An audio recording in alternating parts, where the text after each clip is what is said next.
వృద్ధ పితామహ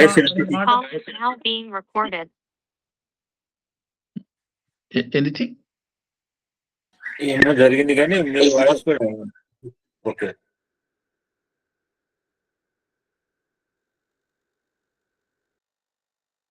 sir continue చేయండి. 10-11 వృద్ధాయ సమృద్ధాయ.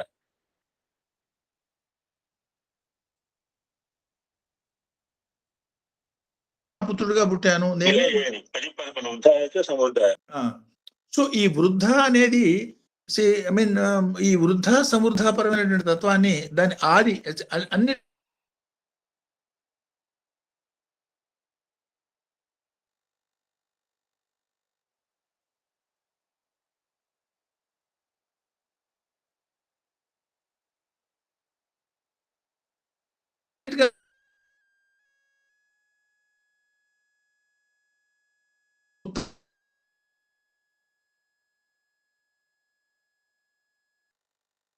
వయోవృద్ధత్వం కాకుండా వృద్ధత్వం మూలంగా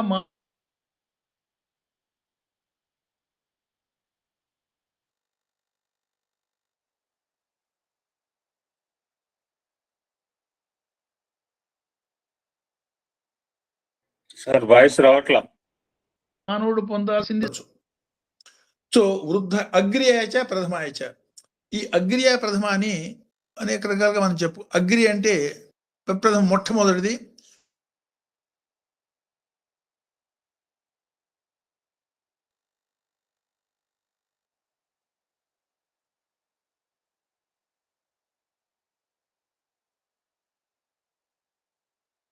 అందరికన్నా జీవితం అంతా ప్రాధాన్యమయం. ఇందాక సోదరు లక్ష ఓ 10 రూపాయలు ఇస్తే ఉద్యోగం చేసే సిద్ధంగా చాలా మంది ఉంటూ ఉంటారు. అంటే ఏమన్నమాట, వాడి ప్రాధాన్యం 10,000 రూపాయలు. అట్లా జీవితంలో ప్రాధాన్యాన్ని భగవంతుడికి ఇచ్చి జీవితాన్ని గడుపుతున్నావా? నీ ప్రప్రథమ ప్రాధాన్యం దేనికి? స్వామి చెప్పిన ఎగ్జాంపుల్ కూడా మనం గుర్తు చేసుకోవచ్చు. లోపల నుంచి బయట నుంచి లోపలికి వస్తూనే చెప్పులు బయట వదిలిపెడతాం. ఈ షర్టు ప్యాంటు ఇంకెక్కడో వదిలిపెడతాం. ఇంపార్టెంట్ డాక్యుమెంట్స్, నగలు, ఇంపార్టెంట్ రత్నాలు, వజ్రాలు ఏదైనా ఉండేది లోపల ఎక్కడో లాకర్లో పెడతాం. అన్నీ మనవే. ఒక్కొక్క దానికి ఒక్కొక్క మాదిరి ప్రాధాన్యత ఇవ్వటం అనేది జీవితంలో ఏ మాదిరిగా ఉంటుందో అట్లా సాధకుడి యొక్క ప్రప్రథమైన ప్రాధాన్యత భగవత్పరంగా ఉండాలి.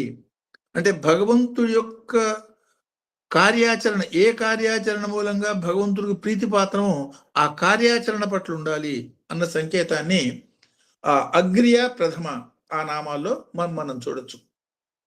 సో దీనికి 12వ నామానికి వచ్చేటప్పటికి ఆశవేచ అజిరాయిచ. ఆశవేచ జిరాయిచ అని చెప్పేటప్పుడు చెప్పుకుంటాం. అంటే అత్యంత శీఘ్రమైంది, అంటే అత్యంత శక్తివంతమైంది, అత్యంత శీఘ్రమైంది. అత్యంత శీఘ్రమైనది ఏమిటంటే ఎన్నోసార్లు మనం చెప్పుకున్నాం, లౌకికంగా మనం చూసే కాంతి కన్నా కొన్ని వందల వేల రెట్లు శీఘ్రమైంది మనోభావన. కాబట్టి అత్యంత శీఘ్రమైన మనస్సు మనలో ప్రవేశపెట్టాడు భగవంతుడు. జడ పదార్థమైనటువంటి శరీరం పడిపోయినా కూడా మన కాంతి కన్నా కొన్ని వందల వేల రెట్లు వేగంగా ప్రయాణం చేసే మనస్సులో కలిగినటువంటి ఆలోచనని శరీర మరణం నశింపచేయలేదు. శరీర మరణంతో నశించేది కేవలం శరీరం, పంచభూతాత్మకమైన శరీరం మాత్రమే. కాబట్టి ఆత్మకి ప్రాణం అతీతమైంది, ప్రాణస్వరూపం కాబట్టి అన్నిటికీ అతీతమైంది, దానికి సావే లేదు. కాబట్టి ఆత్మ చనిపోవటం అనేది ఉండదు. శరీరం అనేది పడిపోతోంది. ఈ శరీరానికి ఆత్మకి మధ్యలో అనుసంధానకంగా ఉన్నటువంటి మనసు ఏమేం ఆలోచనలు చేసిందో ఈ ఆలోచనలు వ్యక్తి చనిపోయినప్పుడు చనిపోవు. కాబట్టి ఆ ఆలోచనల కోసం మళ్ళీ తిరిగి జన్మించాల్సిన స్థితి ఒకటి ఉంటుంది.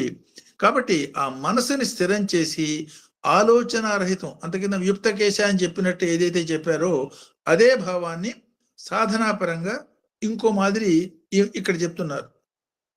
మనోస్థిరత్వాన్ని సాధించి ఆలోచన రహిత శరీర పతనంతో పాటు మనోభావనలు కూడా లేకుండా పోయే విధానమైన జీవితంతో మాత్రమే మోక్షం సాధ్యము అన్న మాటని ఆ మంత్రం మనకి ఇండికేట్ చేస్తుంది.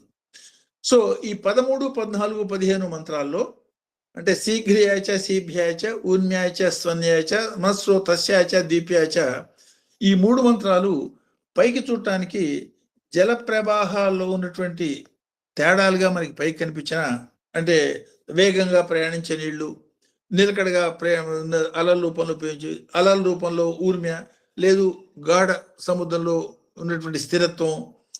సో మామూలు చిన్న చిన్న అలలతో ప్రవహించటం. సో నీళ్ల మధ్యలో ద్వీపం. దీన్ని మనం ఏమనుకున్నామంటే 7 తత్వాలకి ప్రధానంగా మనం అనుకునేది ఏమిటంటే, మన శరీరంలోనే అనేక రకాల ప్రవాహాలు ఉన్నాయి. అనేక రకాల ప్రవాహాల్లో ముఖ్యమైనది ప్రాణశక్తి యొక్క ప్రవాహం. ఈ ప్రాణశక్తి యొక్క ప్రవాహాన్ని ఇడా పింగళ పరంగా మనం ఆలోచించినప్పుడు, ఎడవ ముక్కులో ఎడవపరమైనటువంటి నాడీత్రయాన్ని దాన్ని బ్రహ్మ విష్ణు మహేశ్వర త్రయం అంటారు.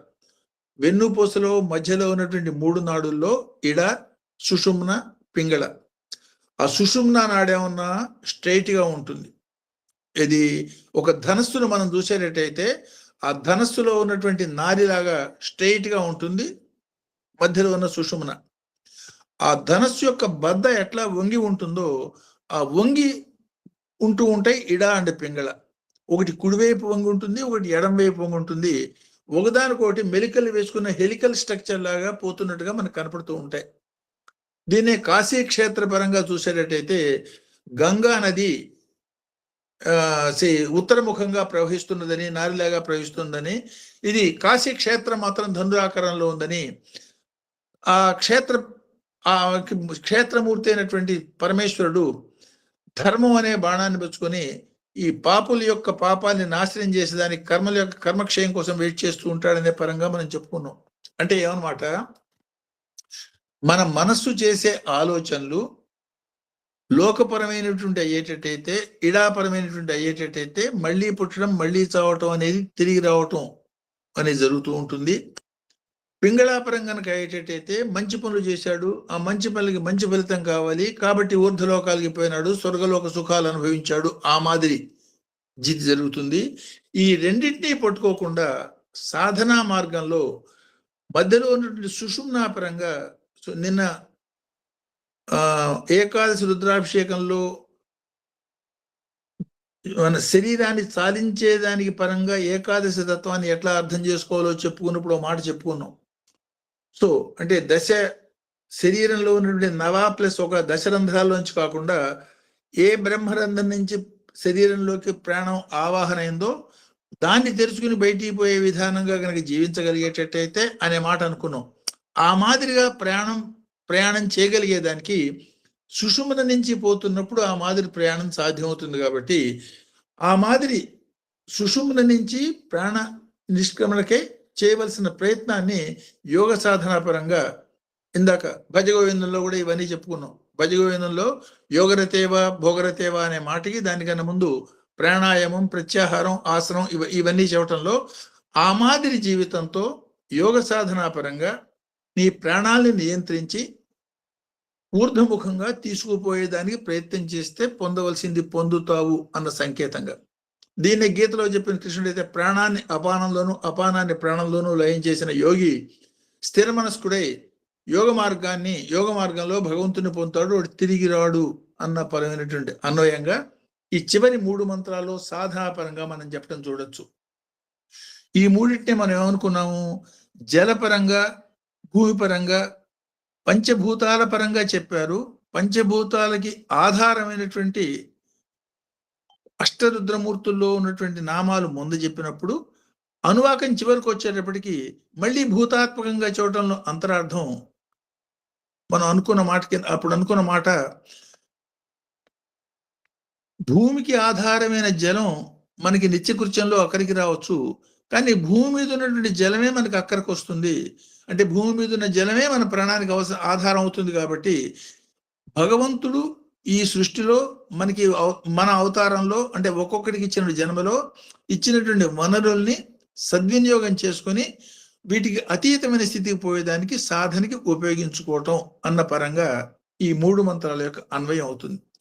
ఈ భూమి మీద ఉన్నటువంటి జలంగా కంక్లూడ్ చేసినటువంటి ఈ మంత్రాలనే రాబోయే అనువాకాల్లో మళ్ళీ అనేక రకాల 8 రకాల నీళ్ల రూపంలో, అంటే నీళ్లు వర్షపు నీళ్ళని, అది సముద్రపులో నీళ్ళని, లేదు వాగుల్లో నీళ్ళని, లేదు దేవాలయాల్లోను బావుల్లో నీళ్ళని, అట్లా 8 రకాల నీళ్ల రూపంలో, సాధన రూపంలో రాబోయే అనువాక మంత్రాలు మళ్ళీ చెప్తారు. అంటే భూమికి ఏర్పడటానికి ఆధారం నీళ్లు, భూమి మీద మనిషి మళ్ళీ జీవించడానికి ఆధారభూతమైన నీళ్లు. సో నీళ్లతోనే ఆధారమైనటువంటి జీవితం కాబట్టి 80% అండ్ 20% వాటర్ అండ్ ఘన పదార్థంగా ఉన్న మన శరీరంలో ఆ ప్రవహిస్తున్నటువంటి రకరకాల ప్రాణశక్తులు, యోగ శక్తులు, జ్యోతిర్మయమైన ఇతర శక్తులు, వాటి యొక్క సద్వినియోగంతో పొందవలసినటువంటి అల్టిమేట్ గమ్యం పొందండి అన్న పరమైనటువంటి భావంగా చివరి 3 మంత్రాల్ని సాధనాపరంగా మనం అన్వయించుకోవచ్చు. సో ఈ అనువాకం యొక్క మొత్తం సారాన్ని గనక శ్లోక రూపంలో మనం చెప్పుకునేటట్టయితే ఇట్లా చెప్పుకోవచ్చు. దాన్ని పాతంజలానాం శబ్దంచ సాంఖ్యానాం పురుషాత్మకం ప్రపంచాతీత సిద్ధ్యర్థం ఏకవిల్వం శివార్పణం. అంటే భగవంతుడి యొక్క, శివుడి యొక్క అష్టమూర్తి రూపాల్లో ఈ మొత్తం విశ్వం మొత్తాన్ని అన్ని సుసంపన్నం చేసిన తర్వాత పతంజలి రూపంలో మనకి శబ్దతత్వాన్ని చెప్పారు.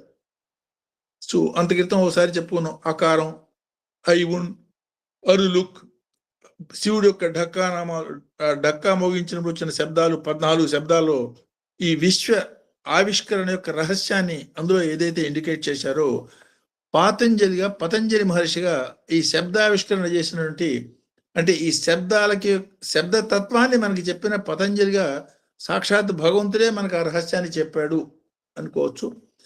సాంఖ్యతత్వాన్ని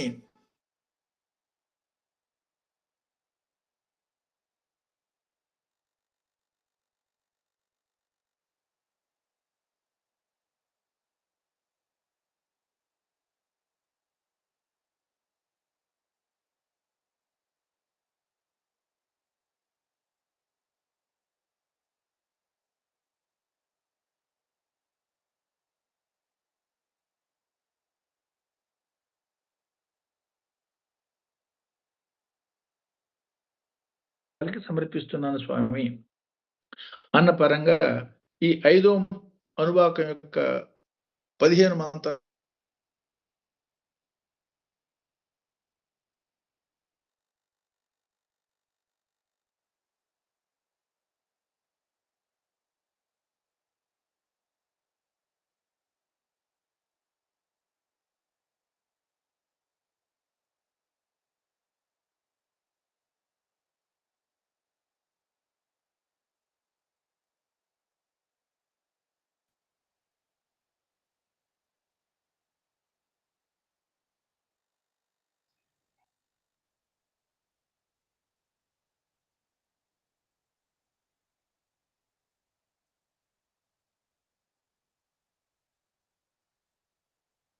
దీంట్లోనే మనం కంటిన్యూ చేద్దాం గురు. 14 ఓకే సార్. 3 చేయలేను. ఒక్క చాలు. మాట్లాడండి ఎవరన్నా సార్.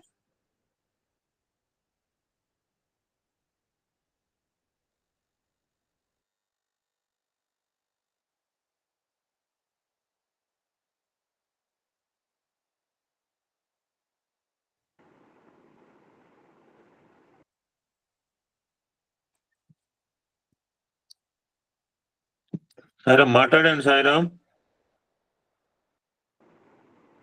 ఓం శ్రీ సాయిరామ్. స్వామి పాదపద్మం నమస్కరిస్తూ పూజ్యులు శ్రీ బ్రహ్మర్షి డిఎస్ శాస్త్రి గారికి కూడా హృదయపూర్వక నమస్కారాలు తెలియజేసుకుంటూ, మా ఆత్మీయ సోదరులు లక్ష్మీనారాయణ గారికి హృదయపూర్వక నమస్కారాలు తెలియజేసుకుంటూ అందరికీ హృదయపూర్వక సాయిరామ్ అండి. ఈరోజు మన చిరంజీవి విష్ణుప్రియ చాలా చక్కగా ఈరోజు శాస్త్రి గారు చెప్పే దానికి అనుగుణంగా అనుకోకుండా స్వామి సంకల్పంతో తన భజగోవింద శ్లోకాలని చాంట్ చేయడం ఒక విశేషం. అది కేవలం స్వామి సంకల్పమే. దాంతోనే మన శాస్త్రి గారు ఈరోజు 15 మంత్రాల గురించి వివరణ చేశారు. అయితే కొన్ని మిస్ అవ్వడం జరిగింది. తను విష్ణుప్రియ చాంట్ చేసిన దాంట్లో ఆయన యోగర్తావా భోగర్తావా అని దాంతో మొదలుపెట్టి 5వ అనువాకం గురించి చెప్తూ ఈ శారీరక, మానసిక, ఆధ్యాత్మిక తత్వాన్ని గురించి వాడి విషయం గురించి తెలియజేస్తూ, ఈ వేదం అనేది స్వామి 70 సంవత్సరాల తర్వాత 2009లో ఈ వేదపారాయణ అనేది అందరూ సామూహికంగా అందరూ కూడా పఠించవచ్చు అని స్వామి ఒక చక్కటి వేదోద్ధరణలో భాగంగా తీసుకొచ్చారని, అప్పటి నుంచి కూడా మొదట చక్కగా విద్యార్థులు చదివేవారు. ఇప్పుడు ప్రతి ఒక్కళ్ళు కూడా చాలా చక్కగా వేదపారాయణ చేస్తున్నారు.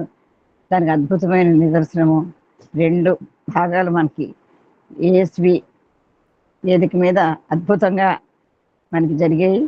మరి ఆ చాండర్స్ అంతా కూడా విశేషమైన కృషి చేసి చాలా చక్కగా దాన్ని 2 నెలలు ప్రాక్టీస్ చేసి, మొదటిది, రెండవది ప్రకీర్తన బెంగళూరు తన టీము, తర్వాత మన స్వప్నారాధ టీము చాలా చక్కగా చాంట్ చేశారు. స్వామి ఏదైతే అందరూ చదవచ్చని మనకి ఒక ఇది చేశారో, ప్రతి ఒక్కళ్ళు కూడా ఆ వేదపారాయణని నిన్నంతా కూడా చిన్న పిల్లలు మరి 4 గంటలు చదివారంటే, చాంట్ చేశారంటే సామాన్యమైన విషయం కాదు. వాళ్ళు భోజనం చేయకుండా, మనుషులు కూడా తాకుండా చిన్నపిల్లలు కూర్చొని 5 గంటలు జరిగిందండి. నిజంగా వారే కాదు, మేమంతా ధన్యుడమే.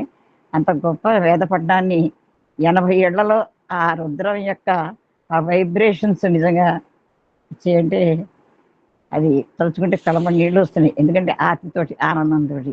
అది సామూహిక రుద్రపారాయణం. స్వామి ఇంట్లో ఒక్కళ్ళం చేసుకుంటే మనం ఒక్కళ్ళే తరిస్తాం. అదే ఈ విధంగా మనం చేసుకుంటే మొత్తం ఎన్ని కుటుంబాలు ఉన్నాయో అన్ని కుటుంబాలు కూడా తరించడము, వారంతా కూడా నేను రుద్రాభిషేకం ఎవరిడల్లో వాళ్ళు చేసుకోవడము, అవన్నీ కూడా ఆ పోస్టింగ్లు మనం అంతా కూడా చూసాం. చాలా చక్కగా యథావిధిగా భక్తి శ్రద్ధలతోటి, పంచామృతాలతోటి చాలా అలంకరణ చేసి భగవంతుడిని చేయడం. ఇంకా గొప్ప విశిష్టత ఏమిటంటే, మన స్వప్న మనం శివాలయంలో చేయడం చాలా గొప్ప విశిష్టత అండి. మనం వెళ్ళి శివాలయంలో అభిషేకం చేసుకుంటాం అంటే అందరూ సమ్మతించరు. కానీ వారే స్వయంగా స్వయంభూలింగమైన ఆ శివాలయంలో కట్టుకున్నారు కాబట్టి అక్కడ కూర్చుని ఈ రుద్రపారాయణ చేస్తూ నిన్న అభిషేకం చేయడం అంటే స్వామి నిజంగా మనకి నిన్న కల్పించిన గొప్ప అదృష్టం అని చెప్పుకోవాలి. అందులో పూజ్యులు రుద్ర ప్రవచనకర్త, రుద్ర భాష్యకర్త అయినటువంటి శ్రీమాన్ డిఎస్ శాస్త్రి గారు సంకల్పిస్తుంటే నాకు ఒక ఆనందం కలిగింది. సాక్షాత్తు ఆ బ్రహ్మ వచ్చి, ఆ విష్ణు వచ్చి ఇక్కడ మనకి ఇది కూర్చుని చేయిస్తున్నాడా అనిపించినంత ఆనందం కలిగింది నేను ఆయన చేస్తుంటే.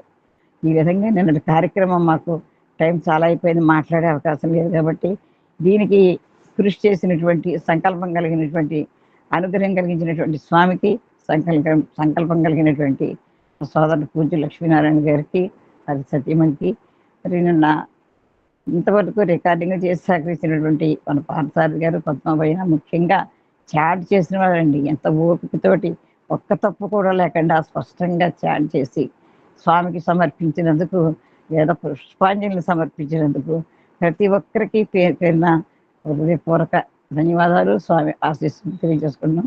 ఈరోజు మనకి శాస్త్రి గారు ఈ సృష్టి 15 మంత్రాల గురించి చెప్పారు. ఇదే సృష్టి స్థితి లయ గురించి తెలియజేస్తూ పరోక్ష ప్రియ భగవాన్ అని ప్రత్యక్ష ప్రియ అంటే మనం పరోక్షంగా ప్రత్యక్షంగా కనిపించే స్వామిని చూడటమే కాకుండా ప్రత్యక్షంగా మన జన్మ సార్థకత చేసుకున్నందుకు ఏ విధంగా జన్మ సార్థకత చేసుకోవాలని తెలియజేయడమే కాకుండా పంచీకృతత్వం, ఈ పంచీకృతం అంటే మనకు అందరికీ తెలుసున్నదే. ఈ 15 మంత్రాలు దర్శించినవాడు రుద్రుడని దర్శనమూర్తిని తెలియజేస్తూ, దర్శించినవాడు రుద్రుడే, మనకి దర్శనం చేయించినవాడు రుద్రుడే. అది దానికి ఈ పంచీకృతత్వానికి గణపతిని, హనుమంతుడిని కూడా తెలియజేసి ఈ భగవంతుడి అర్ధనారీశ్వర తత్వం గురించి తెలియజేశారు. శక్తి స్వరూపము, శివస్వరూపము. దానికి ఉదాహరణగా శిరిడి సాయి శివస్వరూపుడని, స్వామి శివశక్తి తత్వం, నారీ తత్వం గురించి తెలియజేస్తూ అష్టమూర్తి గురించి తెలియజేశారండి. ఇదంతా ఎందుకు అంటే పశుత్వం నుండి మన్ని పశుపతత్వం వైపు అంటే పశుపతిగా మారడానికి చేసే ఈ రుద్రం అనేది చాలా విశిష్టమైంది. ఇందులో ఈ 15 మంత్రాలలో ఇదొక విశిష్టత. తర్వాత నీలగ్రీవ తత్వం గురించి తెలియజేశారు. నీలగ్రీవ తత్వం అంటే సేవ చేయడము. అంటే సేవ అంటే శివుని ఎవరు అడిగారు శివుని వచ్చాడు, ఆ నీలగ్రీవం గరళకంఠుడయ్యాడు.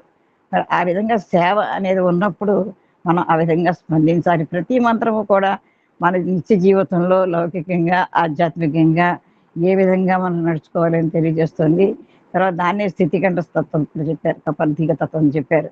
అంటే ఈ స్థితికంఠ తత్వం అంటే స్థితప్రజ్ఞత్వంగా ఉండడం అని తెలియజేస్తూ, తర్వాత యమ, ఆసన, ప్రత్యాహారాల గురించి చెప్పారు. తర్వాత వెంట్రుకలు గురించి తెలియజేస్తూ, ఆ తలలు బోడు లేని తలపులు బోడున అని చెప్తూ ఇదివరకు చెప్పినవన్నీ కూడా మళ్ళీ చేశారు. ఆ తాబేరు ఎట్టకేస, ఎట్టకేస అంటే మనకి కేసాలు, ఆ కేసాలు అనేవి యమధర్మరాజు ఇది కాబట్టి వాటి క్లేశాల నుంచి తప్పించుకోవడానికి మార్గాన్ని తెలియజేశారు.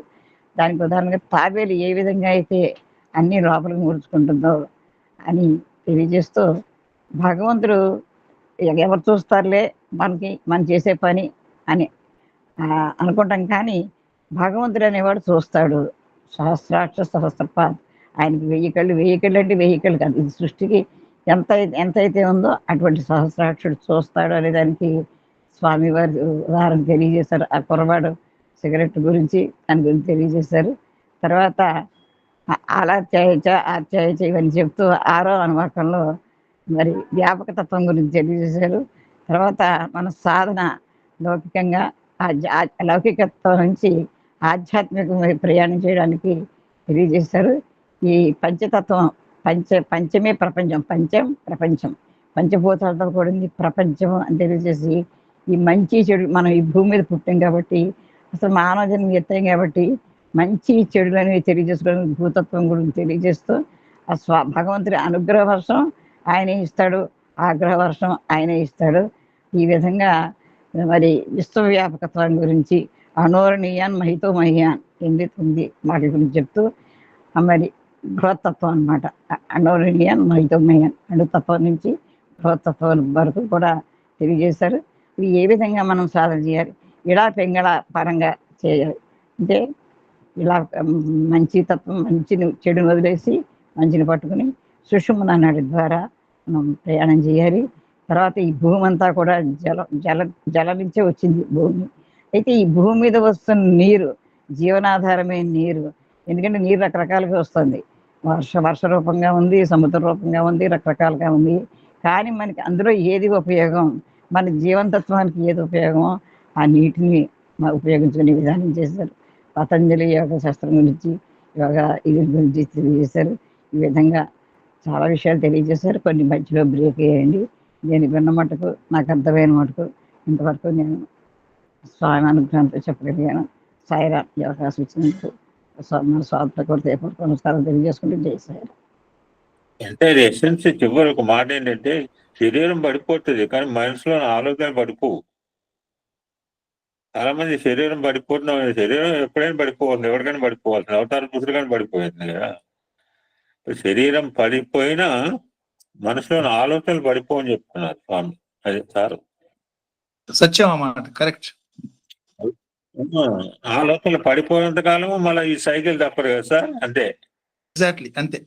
అందుకని శరీరంతో ఆలోచన స్థితి పొందాలి. లోపల ఇప్పుడు మనకు తెలియదు ఎన్ని ఆలోచనలు స్టోర్ అయి ఉన్నాయో. ఎన్ని జన్మలు నాకైతే ఒక పిచ్చ బొచ్చుల ఆలోచన, మన మైండ్ ఆలోచన నాకు స్టేబుల్ కాదేమో బహుశా. ఆలోచన బుర్రనైతే ఆలోచనలే ఉంటాయి. నాకు ఎప్పుడు స్టేబుల్ రావాలి సార్ నాకు నా జన్మకి? సార్ నిన్న ఒక్క మాట చెప్తా సార్. ఒక్క మాట ఏంటంటే, చెట్టు కింద నిన్న పెట్టాను మా వాళ్ళకి. ఎంత అద్భుతం అంటే అసలు సాధనలో నారాయణ మహర్షి కలిసేట, స్వామి నారాయణమూర్తి, ఎలాగో నారాయణమూర్తి దగ్గర పోతున్నాం కదా, నాకు ఎప్పుడు మోక్షము వస్తుంది, కొంచెం ప్లీజ్ అడిగి సార్ వచ్చినప్పుడు చెప్పరా మా లోకంగా వచ్చినప్పుడు అంటే తప్పకుండా అన్నట్ట. ఇక్కడ పోయి అక్కడ విన్నవిస్తే ఆ సాధు ఏ చెట్టు కింద కూర్చున్నాడో ఆ చెట్టుకు ఎన్ని ఆకులు ఉన్నాయో అన్ని జన్మలు ఎత్తి చేసిన తర్వాత గెట్ మోక్ష అన్నట్ట. నిజంగా ఈ ఆన్సర్ చెప్పడానికి నారదుడికే మనసు ఇష్టపడలేదు సార్. ఈ ఆన్సర్ చెప్పడానికి నారదుడికి మనసు ఇష్టపడలేదా? నీకు ఎప్పుడు మోక్షం అవుతుందంటే చెట్టు మీద ఆకులు లెక్క పెట్టుకో అని జన్మ ఎత్తండి ఏమంటాడండి? బరేవాడే నారదా నిన్ను తిరుగుతేనే పంపించింది నా అక్కడికి పండబోతులు తిరుగుతాడు. ఎప్పుడైతే ఈయన భయంగా ఆన్సర్ చెప్తే సాధువు ఎగిరి గంతేశాడు సార్. సాధువు ఎగిరి గంతేసేట. అంటే అట్లీస్ట్ ఆ ఆకులు జన్మలో వచ్చిన తర్వాతనే అది ఎటైనా మోక్ష అని ఆన్సర్ వచ్చింది కదా అని. అతని సాధారణ సంపత్తికి విష్ణుమూర్తి వెంటనే వచ్చి తీసుకెళ్ళాట. మీరు అన్నారు చూసారా?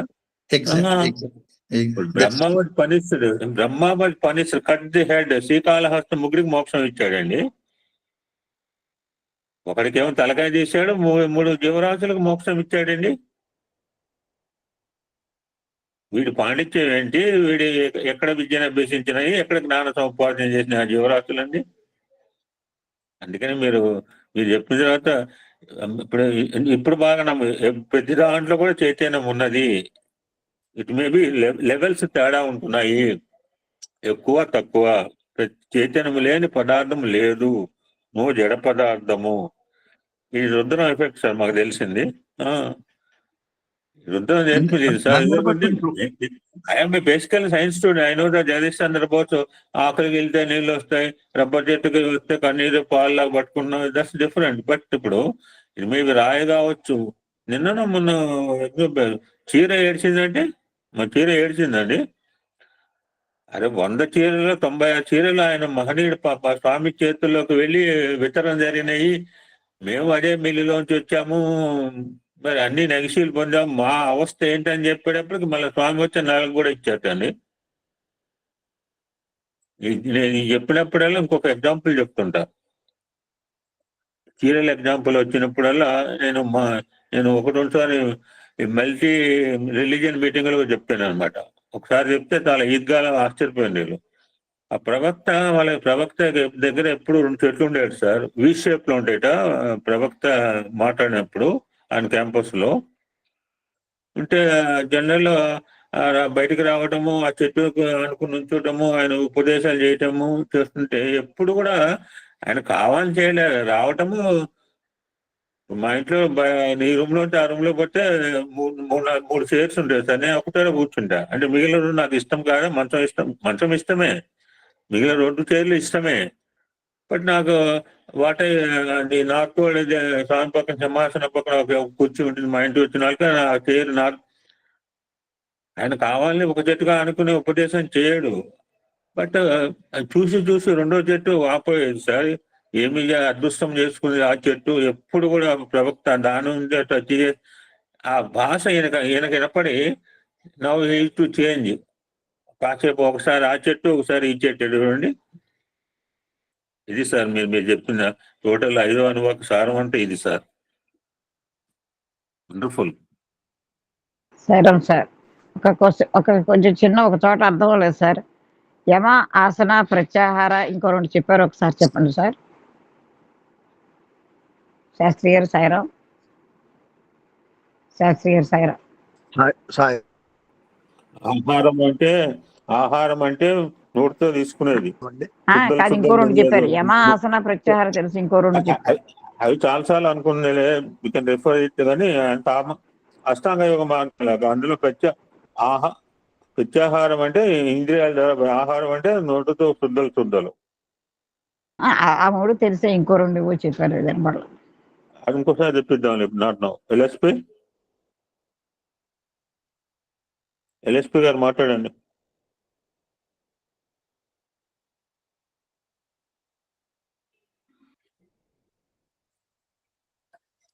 సరే, ఎవరు మాట్లాడబోదు you can stop recording. Sairam గురువు గారు, సాయిరామ్ శాస్త్రి గారు, నమస్కారం అండి. అదే అన్ని అన్ని అయ్యాయి. అదే మీడిష్టమే గురువు గారు చెప్పారు పూల చెట్టు గురించి. మీడిష్టమే వర్షం, అనుగ్రహ వర్షం కావాలని 7వ మంత్రంలో చెప్పినారు. ఆగ్రహ వర్షం కావాలా, అనుగ్రహ వర్షం కావాలా. సద్భావం మానవయత్నం, సత్ఫలం దైవయత్నం అన్నారు. అలాగే మానవుడు ఆ 2 చెట్ల దగ్గరికి వచ్చేటప్పటికీ ఇన్ని రోజుల అని మొదటి వాడు అంటాడు, 2వ వాడు పోనీ ఎప్పటికైనా వస్తుంది కదా, నాకు పర్వాలేదు అని సంతృప్తితో మాట్లాడతాడు. ఈ 2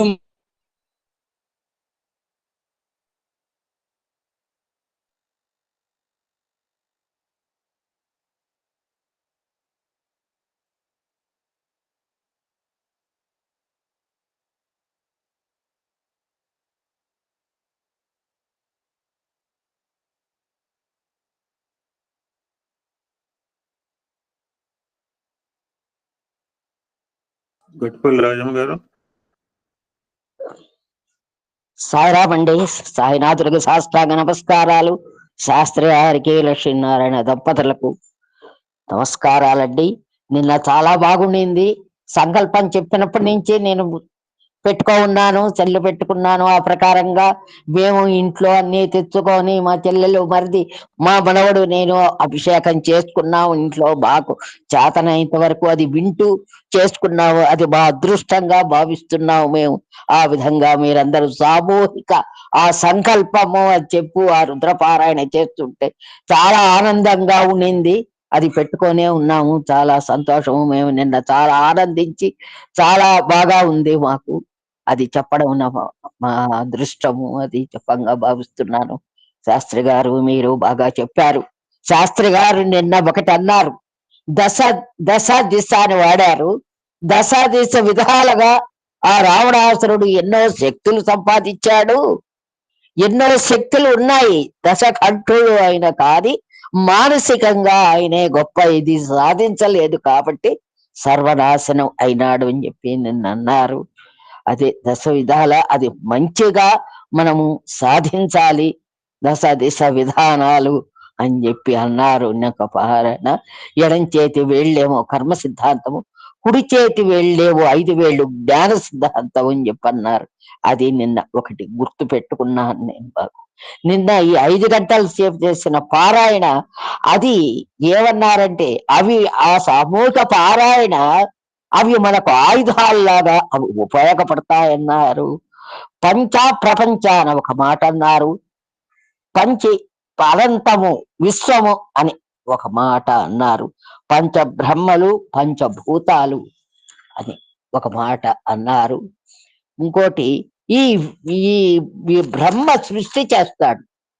బ్రహ్మ సృష్టి విష్ణు ప్రయాణిస్తాడు, మనల్ని దారి చూపుతాడు. శివుడు లయం చేస్తాడు, మళ్ళీ తిరిగి పునఃసృష్టి చేస్తూ ఉంటాడు బ్రహ్మ. ఈ విధంగా సర్కిల్ తిరుగుతూ ఉంటుంది మన జీవితంలో.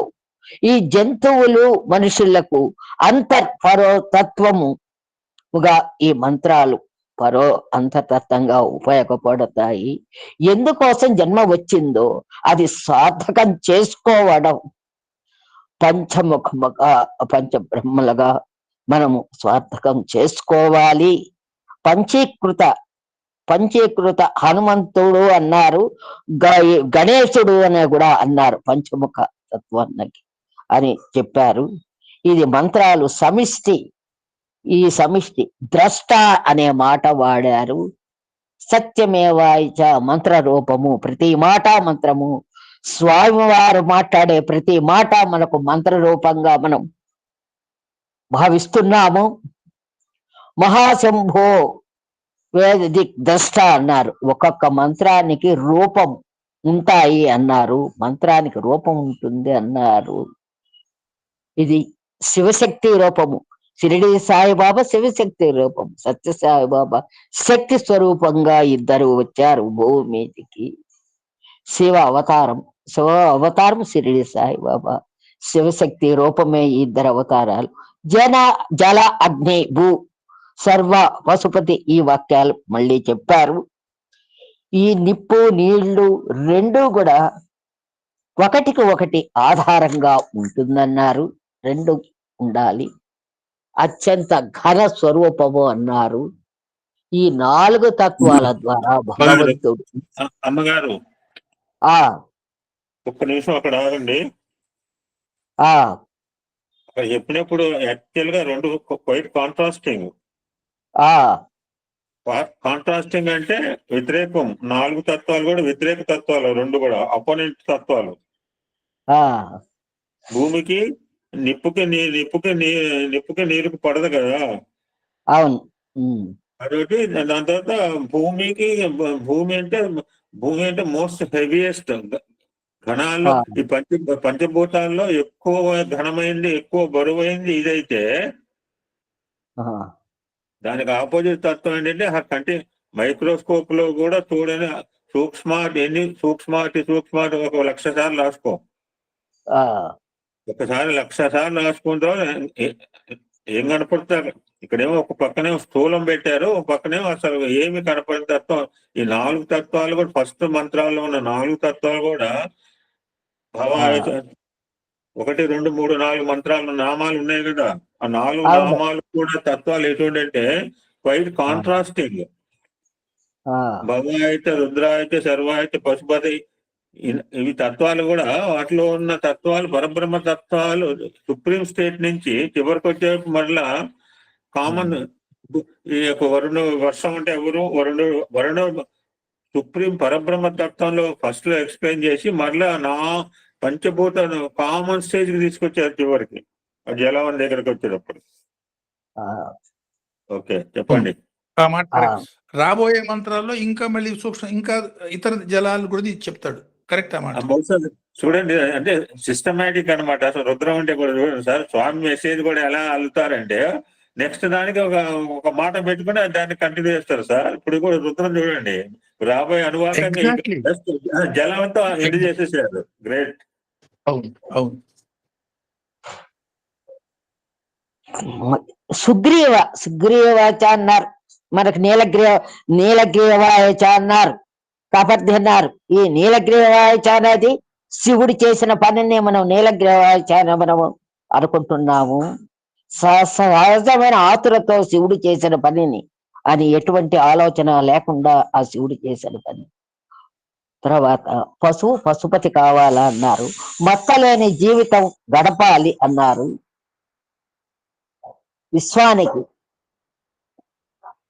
విశ్వాంతటికి ఇక్తాకేశ అన్నారు. ఈ ఇక్తాకేశ అనేది వెంట్రుకలకు సంబంధించింది. ఆ వెంట్రుకలు దాని గురించి చెప్పారు.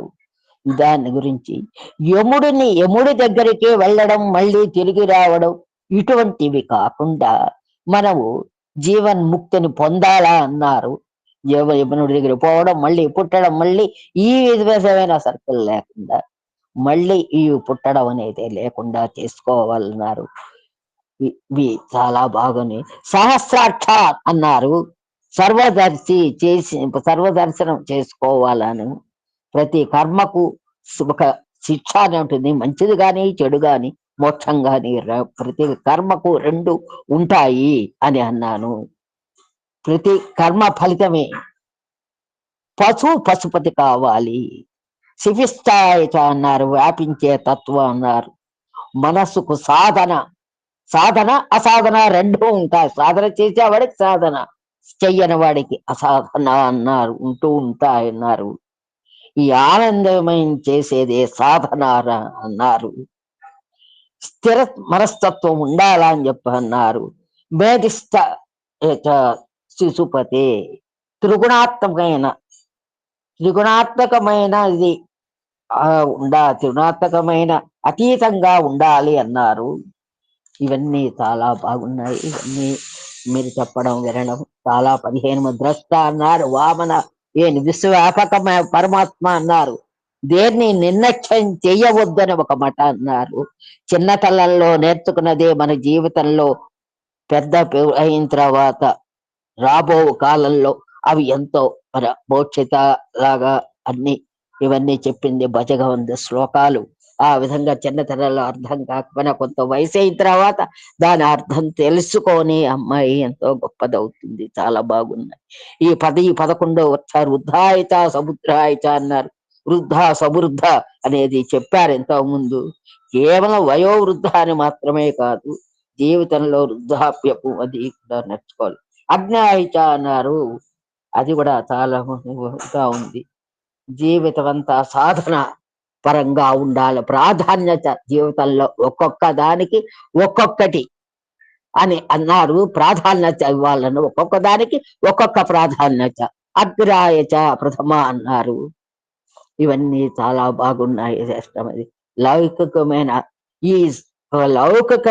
ఈ 1000 రెట్లు సూర్యకాంతి కంటే మనోకాంతే ఎక్కువ గొప్పది. మనస్సు చేసే ప్రయాణమే కొన్ని 1000 రెట్లు కన్నా పెద్దది అన్నారు. ఆత్మ శరీరము ఈ రెండిటి మధ్య ఈ మనస్సు ఉంటుంది అన్నారు.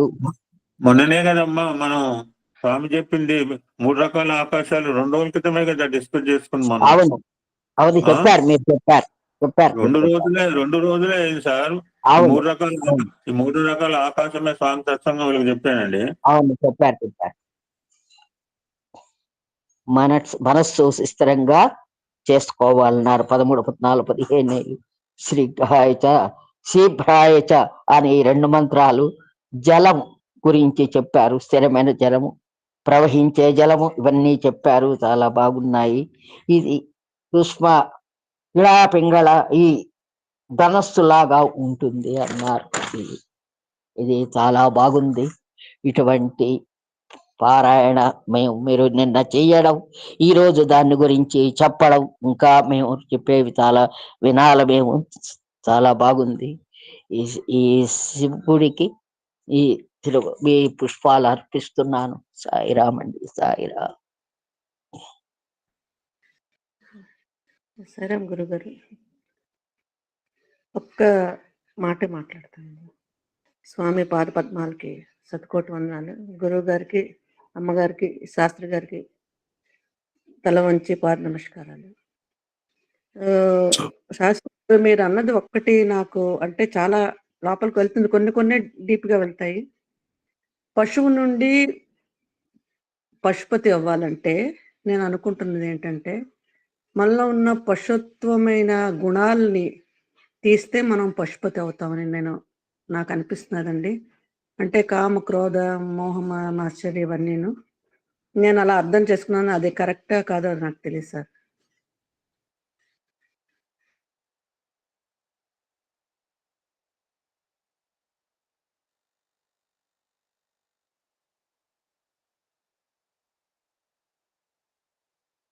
సైతం శాస్త్రి గారు.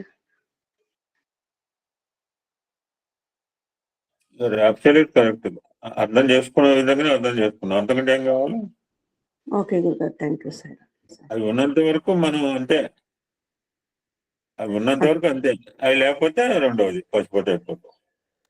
ఓకే, కరెక్ట్ గా అర్థం చేసుకున్నాం. థ్యాంక్ యూ గురుగారు, థ్యాంక్ యూ సార్ సార్. మాట్లాడండి సార్.